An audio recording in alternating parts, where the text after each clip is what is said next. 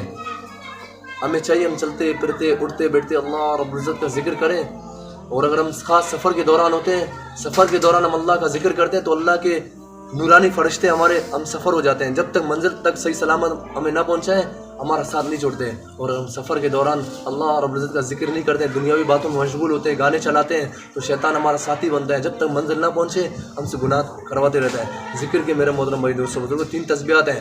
تیسرا کلمہ درود شریف استغفار، جو شخص تیسرا کلمہ درود شریف استغفار 100 مرتبہ دن میں اور 100 مرتبہ شام میں پڑھے گا، اور اگر کثرت کے ساتھ پڑھا جائے تو وہ ذاکرین میں شمار ہوگا۔ جنت کے 8 دروازے ہیں جس میں سے ایک خاص ذاکرین کے لیے ہے۔ کوئی شخص 1 مرتبہ سبحان اللہ کہے گا، اللہ رب العزت جنت میں ایک درخت لگائیں گے جس کا سایہ اتنا بڑا ہوگا کہ عربی نسل کا گھوڑا اگر اس کے نیچے 100 سال تک بھی دوڑے تو اس کا سایہ ختم نہیں ہوگا۔ حدیث شریف کا مفہوم ہے کہ اہل جنت کو جنت میں جانے کے بعد کسی چیز کا بھی کل افسوس نہیں ہوگا بجز اس گھڑی کے جو اللہ کے ذکر کے بغیر گزاری ہو۔ حدیث شریف کا مفہوم ہے اگر کوئی شخص پیسے تقسیم کر رہا ہو اور دوسرا شخص اللہ کے ذکر میں مشغول ہو تو ذکر کرنے والا زیادہ افضل ہے۔ میرے محترم بھائی دوستوں بزرگوں، اس کے ساتھ ہم اکرام مسلم والے بن جائیں، اپنا حق دبا کر دوسرے مسلمان بھائی کا حق دینے والے بن جائیں، بڑوں کا ادب، چھوٹوں پر شفقت اور علماء دین کی قدر کرنے والے بن جائیں۔ حدیث شریف کا مفہوم ہے کہ کوئی شخص بڑوں کا ادب، چھوٹوں پر شفقت اور علماء دین کی قدر نہیں کرتا، حضور صلی اللہ علیہ وسلم نے فرمایا کہ وہ میری امت میں سے نہیں ہے۔ اور کوئی شخص اپنے ماں باپ کو پیار محبت کی نگاہ سے دیکھتا ہے، اگر صبح ماں باپ بھلے ناراض بھی ہوں اپنے ماں باپ کو پیار کی نگاہ سے دیکھتا ہے تو اللہ تعالیٰ اس کے لیے صبح سے لے کے شام تک جنت کے 2 دروازے کھولتے ہیں۔ حدیث شریف کا مفہوم ہے کہ سب سے بہترین گھر وہی ہے جس میں یتیم بچہ ہے اور اس کے ساتھ اچھا سلوک ہو، اور سب سے برا گھر وہی ہے جس گھر میں یتیم بچہ ہے اور اس کے ساتھ برا سلوک ہو۔ کوئی شخص کسی یتیم بچے کو کھانا کھلائے گا، اللہ رب العزت انہیں جنت کے اعلیٰ کھانا کھلائیں گے، اور کوئی شخص کسی یتیم بچے کو لباس پہنے گا، اللہ رب العزت انہیں جنت کے اعلیٰ لباس پہنیں گے، اور کوئی شخص کسی یتیم بچے کے سر پہ ہاتھ رکھے گا، اس کے سر کے نیچے جتنے بال ہوں گے اس کی اتنا گناہ معاف کر دی جائے گی اور اس کے درجات اتنے بلند کر دیے جائیں گے۔ ہر مسلمان کے دوسرے مسلمان اور 5 حقوق العباد ہیں۔ اگر سلام کرے تو سلام کا جواب دیں، اور اگر چھینک آئے تو چھینک میں یرحم اللہ کہنا چاہیے، اور دعوت کرے تو اس کی دعوت کو قبول کی جائے، اور اگر بیمار ہو تو بیمار کرسی کے لیے جایا جائے، اور اگر مر جائے تو اس کے جنازے میں شرکت کی جائے۔ میرے محترم بھائی دوستوں بزرگوں، یہ مسلمان کے 5 حقوق العباد ہیں، اور اس کے ساتھ اخلاص نیت، جو بھی نیک عمل کرے خالص اللہ کی رضا کے لیے کرے۔ ہم نماز بھی پڑھے خالص اللہ کی رضا کے لیے پڑھیں، اگر ہم خیرات، زکوٰۃ، صدقات، کسی کی مدد بھی کریں خالص اور خالص اللہ کی رضا کے لیے کریں، دکھاوا شہرت بنانا مقصود نہ ہو۔ کہتے ہیں کہ اخلاق والے ہدایت کے چراغ ہیں۔ حضور صلی اللہ علیہ وسلم نے فرمایا، اے علی میں تمہیں اولین اور آخرین کے بہترین اخلاق نہ بتاؤں؟ حضرت علی رضی اللہ عنہ کہتے ہیں کہ یا رسول اللہ بالکل فرما دیجئے۔ حضور صلی اللہ علیہ وسلم نے فرمایا کہ اے علی کوئی اگر تم سے توڑے تو تم اس سے جوڑو، اور کوئی تمہیں اپنے عطا سے محروم کرے تم اسے عطا کرو، اور کوئی تم پر ظلم کرے تم اسے معاف کرو۔ اخلاص والے ہدایت کے چراغ ہیں، اس سے اللہ رب العزت بڑے بڑے فتنے کو ختم کر دیتے ہیں۔ ایک کھجور کا دانہ بھی دے تو خالص اللہ کی رضا کے لیے دیں۔ اگر ایک کھجور کا دانہ بھی ہم اللہ کی رضا کے لیے دیں گے تو اللہ تعالیٰ بڑھ چڑھ کر ہم اس کا اجر دیں گے۔ اور اس کے ساتھ ساتھ میرے محترم بھائی دوستوں بزرگوں، یہ 5 مومن کی صفات ہے، اور چھٹا دعوت تبلیغ۔ خود بھی اچھے کام کریں اور دوسرے کو بھی اچھے کام کی تلقین کریں، خود بھی برے کاموں سے بچیں اور دوسرے کو بھی برے کام سے منع کریں۔ قرآن پاک میں ہمارا ذکر اللہ رب العزت نے ذکر فرمایا، تم بہترین امت ہو، تم لوگوں کی نفر آسانی کے لیے بھیجے گئے ہو، بڑی بات کا حکم کرتے ہو اور بری بات سے منع کرتے ہو، اور ایک اپنے اللہ پر ایمان رکھتے ہو۔ اس دین کے محنت کے لیے کم و بیش 1,24,000 انبیاء علیہ السلام ہیں، سب نے یہی دعوت دی، اے لوگوں لا الہ الا اللہ پڑھو کامیاب ہو جاؤ گے۔ نوح علیہ السلام نے 950 سال اپنی قوم پر محنت کی، جس میں سے 80 سے 82 لوگ ایمان لے آئے، وہ کامیاب ہو گئے، اور جنہوں نے ایمان نہ لایا ملک مال دولت ہونے کے باوجود بھی اللہ رب العزت انہیں ناکام کر دیا. حتیٰ کہ نوح علیہ السلام کے بیٹی نے اور بیٹے نے ایمان نہ لایا، وہ بھی ناکام ہو گئے. میرے محترم بھائی دوستوں بزرگوں، اللہ رب العزت نے ہم سب کی کامیابی پوری کی پوری 100% دین میں چلنے میں رکھی ہے. ختم نبوت کے صدقے کار نبوت والا کام ہر کلمہ گو کے ذمے ہے. جس نے بھی کلمہ پڑھا ہے اس کے ذمے کہ ہر مسلمان بھائی کی فکر کریں. حضور صلی اللہ علیہ وسلم نے آخری خطبے میں حجۃ الوداع کے موقع پر سب صحابہ کو اکٹھا کیا اور کہا کہ بتاؤ کہ میں نے تمہارے تک دین پہنچا دیا ہے؟ نہیں. سب صحابہ نے کہا یا رسول اللہ آپ نے دین بھی پہنچا دیا اور دین کا حق بھی ادا کر دیا. حضور صلی اللہ علیہ وسلم نے آسمان کی طرف دیکھا اور اپنی شہادت کی انگلی کو اوپر کیا اور کہا کہ اے اللہ آپ گواہ رہنا، اے اللہ آپ گواہ رہنا، اے اللہ آپ گواہ رہنا، میں نے حاضرین تک دین کو پہنچا دیا ہے. اور حاضرین کا کام ہے کہ غیبین تک دین کو پہنچا دیں. حاضرین میں جو وہ تھے اور غیبین میں آج ہم ہیں. ہم سے پہلے جو تھے اور ہم سے جو بعد میں ہوں گے، ہم غیبین میں ہیں. میرے محترم بھائی دوستوں بزرگوں نے ایک ترتیب رکھا ہوا ہے کہ زندگی میں اس کام کو سیکھنے کے لیے سب سے پہلی فرصت میں 4 ماہ لگایا جائے. اس کام کو اپنا 4 ماہ لگانے کے بعد اپنے کام کو مقصد بنایا جائے اور مقصد بنا کے اپنے مقام میں اس کام کو کیا جائے. بس میرے محترم بھائی دوستوں بزرگوں، اس کے لیے ہمیں ارادہ کرنا پڑے گا. آج ہم ارادہ کریں گے. بزرگ کہتے ہیں کہ جو شخص بڑا ارادہ کرتا ہے تو وہ اس میں آ جاتا ہے. اگر بڑے دیگچی میں چھوٹا دیگچی آ جاتا ہے، چھوٹے دیگچی میں بڑا نہیں آتا ہے. ہم ارادے کوشش کریں، بڑے بڑے کریں تو اللہ تعالیٰ ہمیں آگے کامیاب کرے گا. تو بھائی اس کے لیے سب سارے ساتھی ارادے کریں. میں انشاءاللہ سارے زندگی اس کام کو کرنے کے لیے تیار ہوں اور موت تک اس کام کو زندگی رہا تو میں انشاءاللہ کروں گا. تو بھائی اس میں آپ بھی اپنے ارادے فرمائیں. بھائی آپ لوگوں کا بھی ارادہ ہے نہیں ہے؟ 4 مہینے کا ارادہ. ماشاءاللہ اللہ آپ سب کو قبول فرمائے. آمین. 25 تاریخ کو 3 مہینے کا ارادہ. آمین.